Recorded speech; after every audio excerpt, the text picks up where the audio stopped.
Hi everybody, it's Andrea Mercy, aka Anlum, and welcome to my studio. Today we are going to be doing our first follow-up video on the molding paste on the watercolor paper. So if you haven't seen my earlier videos, there was 2 videos where I did molding paste on a mixed media background, and they kind of went a little bit south.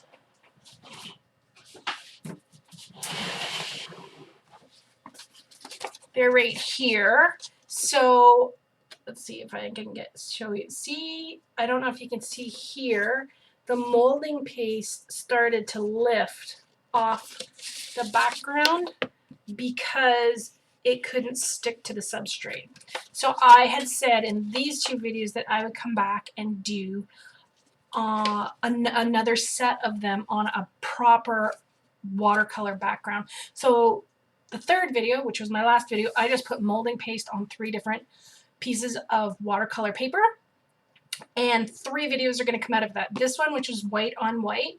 The second one is going to be a tinted molding paste on white, and the 3rd one is going to be multiple steps of molding paste and color. So that'll be the 3rd video.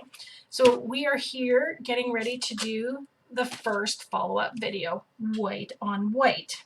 Now, I'm still going to use my golden fluid acrylics, and I'm just going to put a few drops in here and use my very wet wash brush and do it that way, instead of mixing the wash in the little container like I did last time, because I don't want to waste these. These are extremely expensive paint. Let's see. I wanted a yellow. I wanted this cobalt. No, I wanted the teal, and I wanted to use the quinacridone nickel azo gold, and I also had the quinacridone magenta, and I had the gold. Where did the gold go? Here it is, iridescent bright gold fine. So we're gonna try it with these colors again. Golden fluid acrylics are absolutely wonderfully liquidy acrylic paints that come in a huge variety of colors and in several different sizes, big ones all the way down to the small ones.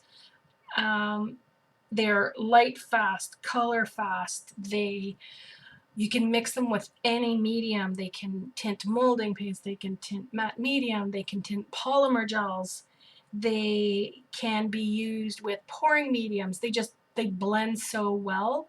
And you can actually paint with them too. I mean, there's nothing stopping you from putting them in a palette and painting with them, except for the expense. So I just wanted to say that. I mean, I love golden, and I wished I could afford, as I said the other day, this 8 fluid ounces.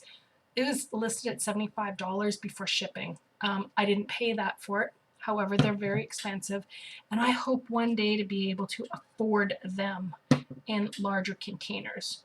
So I'm just going to put out a few drops of each color and then use my brush. I'm going to start with the light colors and work my way up. Because the molding paste has depth to it, whatever you put down first is going to sit in the valleys. So I'm going to do like a yellow and gold wash everywhere and hope, fingers crossed, that it also adheres. Oh, look, we have some gold there. It's going to adhere to the top portion, and then we'll come back with the darker colors, and that will go into the valleys of the molding paste and give us a really cool effect. That is my hope. So I'm going to just get some. Come on, you can do it. Oh, there we go. That one isn't very liquidy anymore. The nickel azo gold. A couple of drops of that. This is a really cool color. I'd never used it before. The first time I used it was in my last video, and I really like it. And a little bit of teal. This is regular teal. It's not the cobalt teal that everybody tried to kill their families and friends to get a few years ago when they discontinued it. So you've seen my setup here. I'm going to just zoom in so we can get a better look. And I'll fast forward through quite a bit of this video, especially when I'm first putting out the washes and when I dry it, and I'll stop in between when we have things to talk about.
Okay, so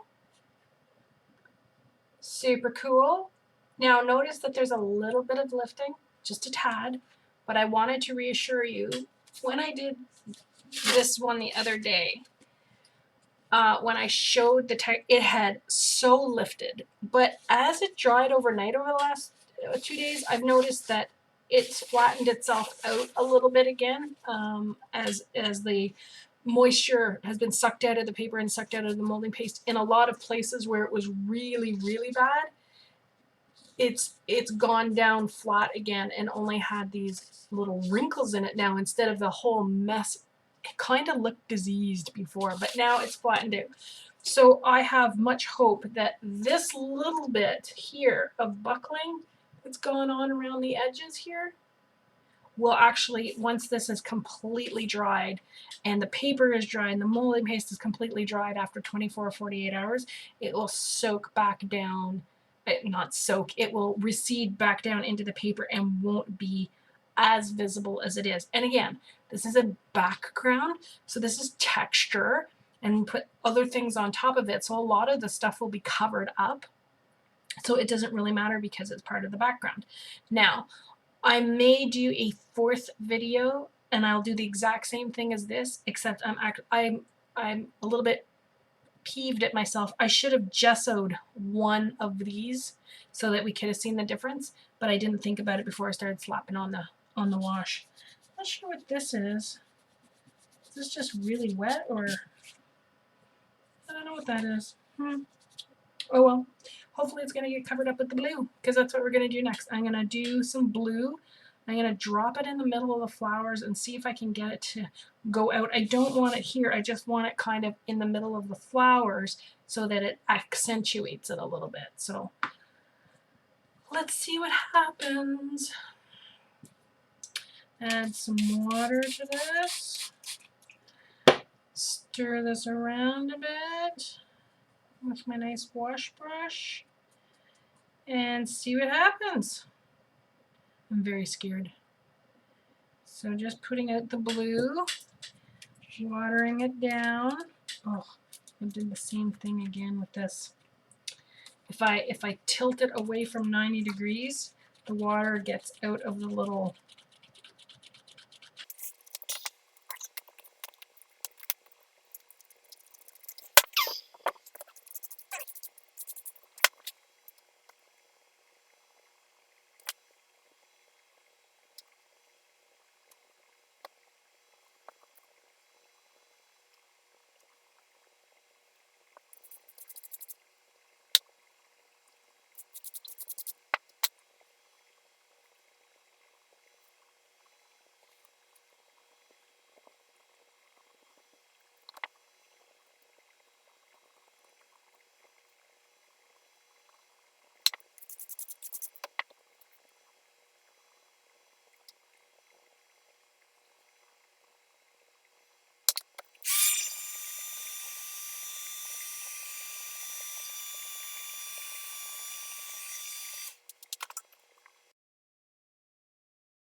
Okay, so this one is dried overnight. Now you can see a little bit of the gold shimmer from the gold paint.